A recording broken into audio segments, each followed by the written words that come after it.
guys, how's it going? It's your favorite train wreck here. My name is Annienova and today's video is very impromptu. I was actually going to sit down, do a completely different video, but I was doing some research. It was Koreaboo related, and then I just kind of fell down a rabbit hole. And I was like, you know what, I really want to talk about this subject because I have some thoughts that nobody asked for, but I will give you my opinion anyway. You don't forget to subscribe, like, follow me on Instagram where you get the latest updates of all my shenanigans, and it's just like a generally good time. If you want to DM me, I DM back. So like I said, I was originally going to do a completely different video about Koreaboos and what I think about them and stuff like that, and then I came across these like lists. I typed in how to know if you are a Koreaboo, and there's a number of lists of people listing reasons and attributes of Koreaboos, and I remember thinking like, what? There was one particular list that really stood out to me that kind of like summarized all of the other lists, and the trend that I noticed in that kind of genre of how to know if you're a Koreaboo is all of the people talking about it are non-Koreans, which I thought was very interesting. The reasons that someone would be a Koreaboo were actually very strange and, to be honest, not true. So let's go through the list together and then I will give my thoughts throughout the video. So first of all, let's define what a Koreaboo is. What I always thought a Koreaboo was someone who was actively trying to distance themselves from their own culture, their own ethnicity, taking on the physical attributes and the kind of mentality and behaviors of people who are from Korea. I'd say that is like the baseline of what a Koreaboo is and the definition of it. So I was very surprised when number one on this list was accessorizing Korean language. So according to this, if you use these words, you are a Koreaboo. You should not be using them. So the person goes on to say, there's nothing wrong with learning another language, but learning what you feel is cute and cool is problematic. Even if you are actually learning the whole language, that doesn't mean you can pick and choose what you want to use. Isn't that the whole point? You've learned the whole language and now you get to pick and choose from what you've learned to use. Like, imagine if I said to someone who just learned English, like, you've learned the whole English vocabulary, you know every single word, but the words you are choosing to use because you like them, you're not allowed to use. It's problematic. Doesn't really make sense, does it? Many K-pop fans I noticed use the terms, especially oppa, 언니, and 누나. Calling an idol oppa always rubbed me the wrong way when international fans call their favorite idols that.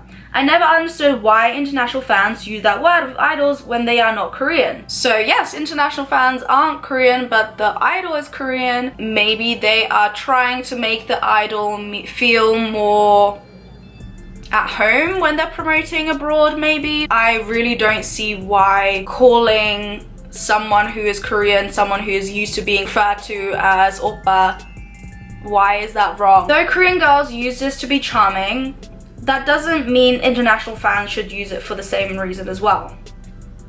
Why? Like, again, like throughout this whole thing, you'll notice a theme where they state something as fact, but they don't say why something is problematic or why someone shouldn't do something. Something that I've realized as someone who lives in Korea, isn't fluent in Korean, I still try and mix in words that I do know in Korean into my sentences, because that's how you learn. That's how you learn a language, especially if you're making an effort to try and learn a language. That's how it goes. That's, you know, you fill in the blanks, you use the words that you know, and then fill in the blanks with the language that you are speaking. So please don't call your mum 엄마, don't say 애교 randomly, watch yourself when you think you're bowing respectfully to others in public. If you've done these things unconsciously, it's okay. When I first got into K-pop, I actually used to do this myself because other fans made it seem like it was harmless.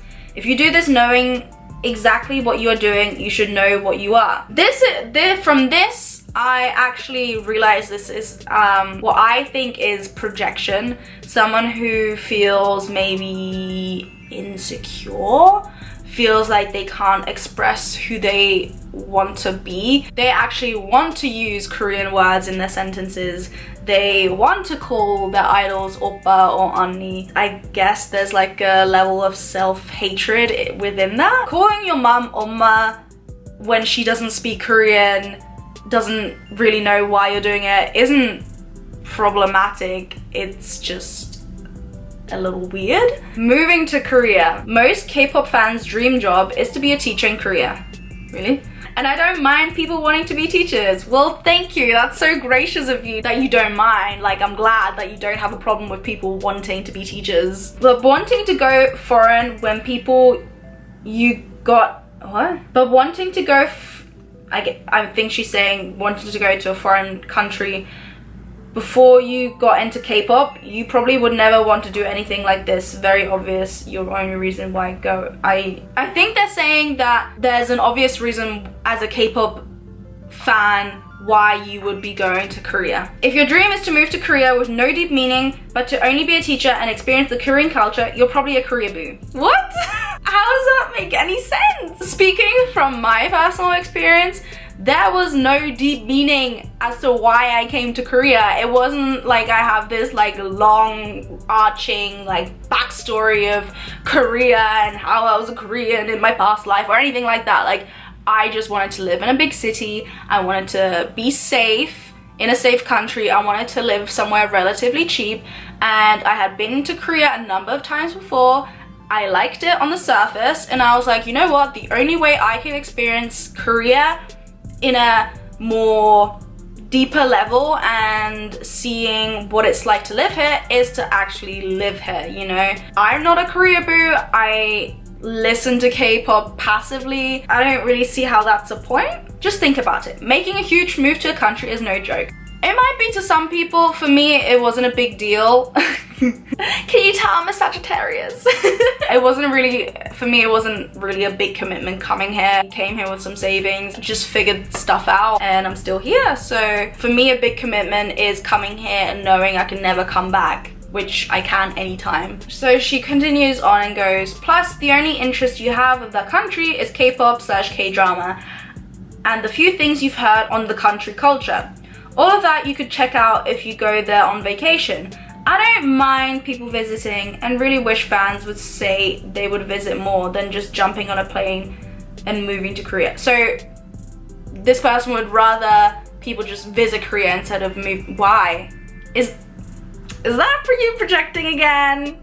Why does it concern you whether people either go have holiday here or move here? Like, why is that problematic? I don't know if I'm missing something here. Please like tell me in the comments if I'm missing the point. Surely, like I said before just now, surely moving here is going to give you a deeper understanding of a different culture rather than coming on holiday. That's where you only see the surface level. Another point, I only date Asian guys. You probably mean the ones that look like your favorite idol. Just saying you like Asians alone is a problem because when you're saying Asian, you mean the whole Asian continent. Yes, more than just China, Japan, Korea, more than Taiwan and Thailand. You're talking about every single Asian from East, Central, South and Southeast Asians. That's a lot, right? But I know you only mean Japan, China, Korea, and if lucky, Taiwan or Thailand. Majority is only talking about Asians that look like your favorite idol. If you don't see why saying you only date Asians is wrong, I hope you think about it. Like, really, think about why you don't find this wrong. I kind of agree with this point, just because I've talked about fetishization before. Me living in Korea, I get fetishized a lot. I know people who come here to just date Koreans. So that is problematic if you do it for the wrong reasons. I don't know where I saw this video. I hope I can find it. But there was this one video of this one guy saying that he preferred to date black girls. His reasoning was that he loved talking about sociology and he loved talking about social issues. He felt that when talking to white girls about, you know, racial injustice and things like that, they couldn't relate to it, whereas a black girl could. So that's why he preferred to talk to a black girl, because they had more in common, they had similar interests. So I think if you, let's say for example, you were born in a country that has similar values to Asian countries, you might have more of an attraction to someone from that country because you have more in common. I don't know. Agree and disagree. Using makeup / beauty supplements even though it doesn't match you.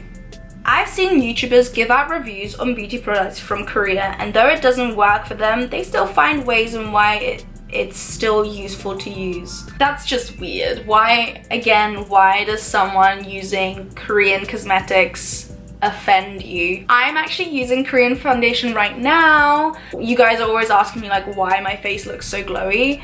I'm not wearing any highlighter right now. This is just Korean foundation, and personally I like using Korean foundation because they really focus on, first of all, it has built-in sunscreen, which is just a must. And then on top of that, I am really loving the dewy look that these foundations have. Most K-pop fans start using Korean makeup, and even though it doesn't fit them, they will still wear it. What?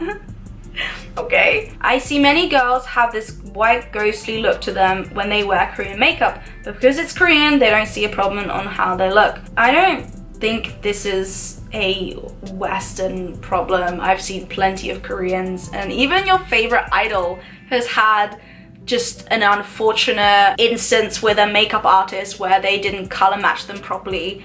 I don't see how this is problematic or making you a Koreaboo. Like, now I'm not saying you can't try to wear Korean products because they do sometimes work for people, but if you're one of those who use Korean products for the mere fact that it's Korean, or even wear their makeup knowing it doesn't fit you, think about this as well. If you see nothing wrong, think more.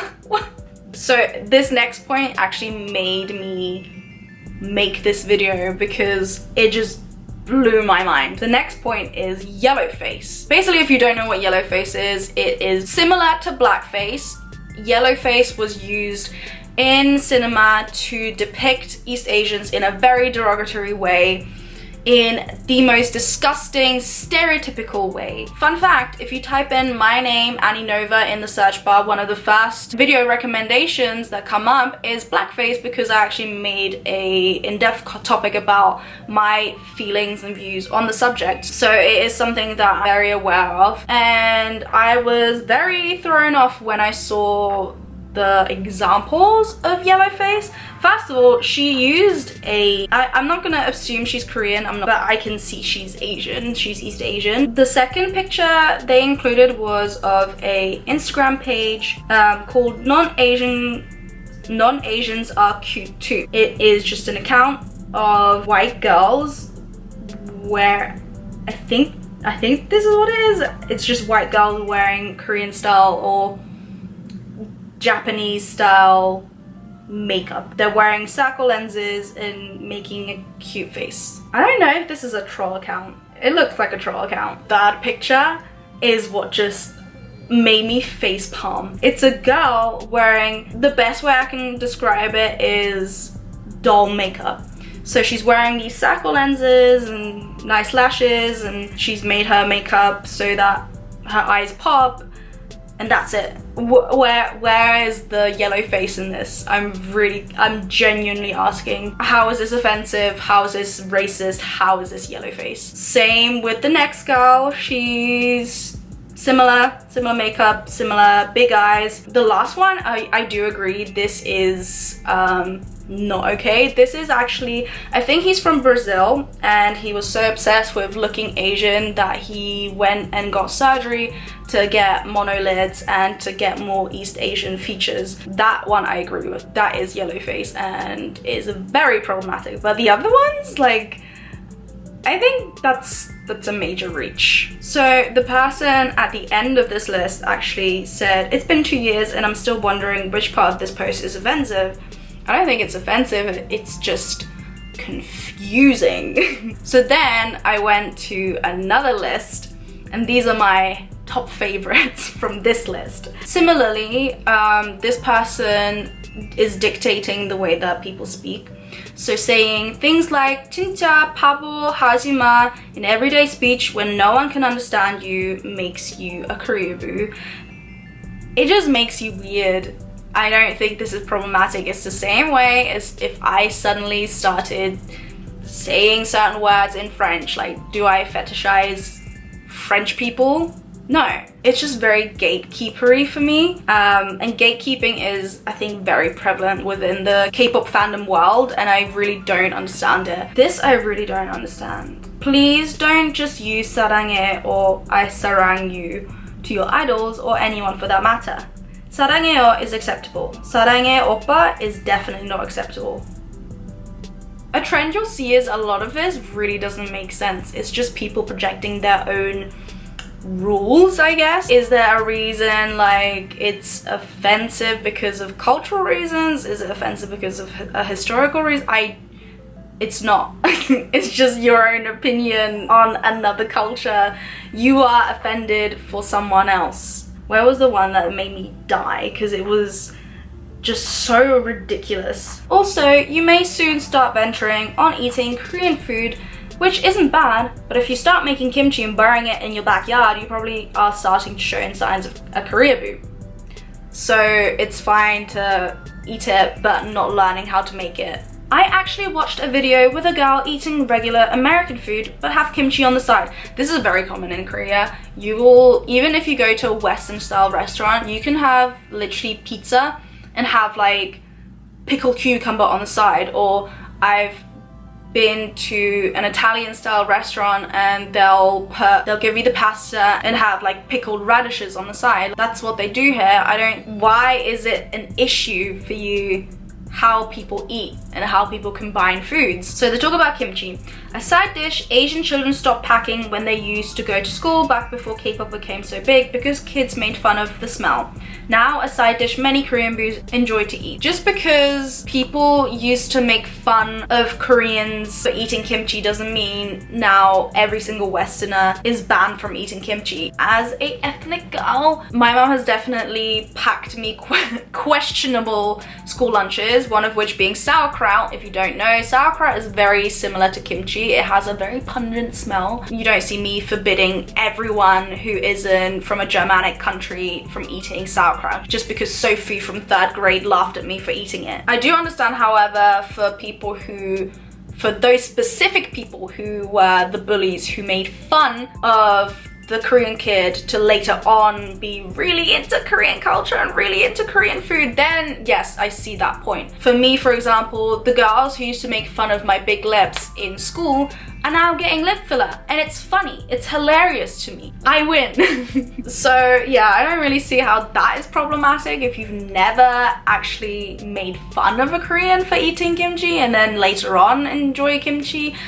I don't see the correlation there. But yeah, let me know if you are as confused as I am, because I am genuinely trying to understand what these people are talking about when they're saying, oh, it's problematic. I do agree with some of the points, like, you know, yellow face, when it is actually yellow face. All in all, a lot of these attributes mentioned are just, at most, kind of cringy. K-pop and the whole Korea culture in general is becoming so big globally. A lot of people are joining the kind of community of being interested in Korea. I don't think that it should be as toxic as it is. It shouldn't be as gatekeepery as it is. What I'm seeing a lot is just people being overly sensitive, overly just, I'm not gonna let you do this because of my personal feelings towards the subject. Like, let people do what they want. Then if they're not hurting anyone, if they're not offending anyone, if they're just being cringy. Anyway, I hope you enjoyed this video. Don't forget to like, subscribe, comment if you were as confused as I was on these topics, and I'll see you in the next video.